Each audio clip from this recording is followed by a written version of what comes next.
15 तथ्य जो आपको नो ब्रोकन हार्ट्स की गायिका बेबे रेक्सा के बारे में जानना चाहिए। दृश्य पर कब्जा करने के लिए तैयार गर्म नए गायक के बारे में आपको जो कुछ भी जानने की जरूरत है। अस्सलाम वालेकुम वरहमतुल्लाहि वबरकातुहू। My name is Suhaib and you are watching wrestling fact.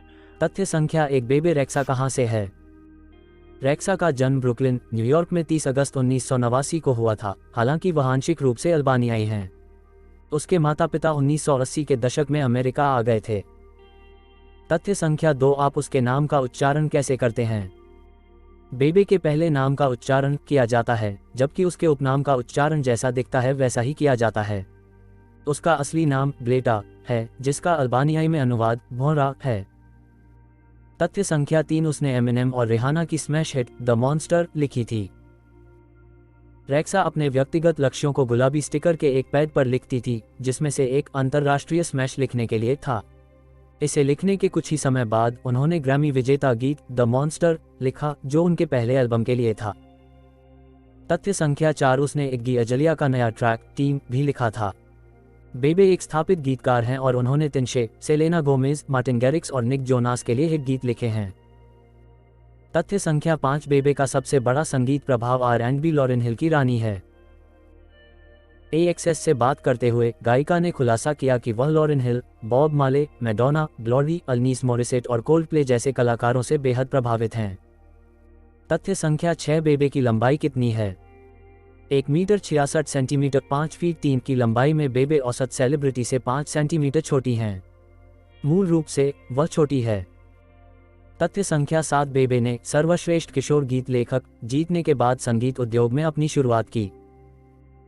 उसने एक युवा किशोर के रूप में national academy of recording arts and science के वार्षिक ग्रैमी डे कार्यक्रम में पुरस्कार जीता। उन्हें समारोह में आमंत्रित किया गया था और उद्योग में कई प्रभावशाली हस्तियों से मुलाकात की। तथ्य संख्या 8, 2010 में बेबे को ब्लैक कार्ड्स नामक एक बैंड का प्रमुख गायक नामित किया गया था। फॉल आउट बॉय के पीट वैंस द्वारा एक साथ रखा गया। बैंड ने 2011 में एक एल्बम सेट के साथ single doctor Jekyll and mister fame release किया। हालांकि एल्बम को 2012 तक के लिए स्थगित कर दिया गया था। तथ्य संख्या 9, 2013 में उसने वार्नर ब्रदर्स रिकॉर्ड्स पर हस्ताक्षर किए। ब्लैक कार्ड्स और पीट वैंस के लेबल डिकेडांस को छोड़ने के बाद बेबे को अंततः वार्नर ब्रदर्स रिकॉर्ड्स के साथ हस्ताक्षर करने से पहले 3 अलग अलग रिकॉर्ड लेबलों द्वारा लड़ा गया था। तथ्य संख्या 10, उसके जी-इजी सहयोग मी, माई सेल्फ एंड आई को मूल रूप से आई डोंट नीड एनीथिंग कहा जाता था।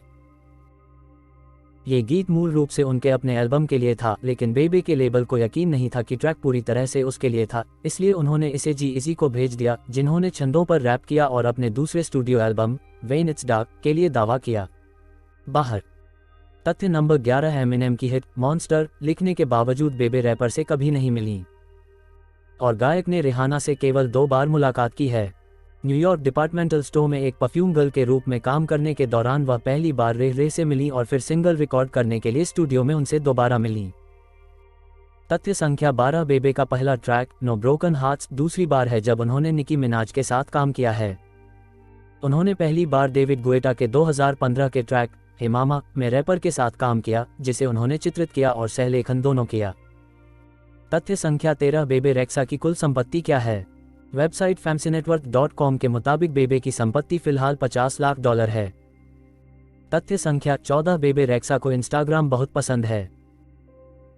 गायिका के वर्तमान में 10.7 M से अधिक फॉलोअर्स हैं और वह नियमित रूप से चित्रों और वीडियो के माध्यम से अपनी सफलता की यात्रा का दस्तावेजीकरण करती है।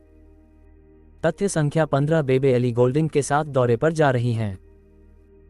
2016 में चयनित उत्तरी अमेरिकी संगीत कार्यक्रमों में एली के डेलीरियम वर्ल्ड टूर के एक हिस्से के रूप में बेबे की पुष्टि की गई थी। इस वीडियो को देखने के लिए धन्यवाद। आप लोगों से मेरे अगले वीडियो में मिलते हैं।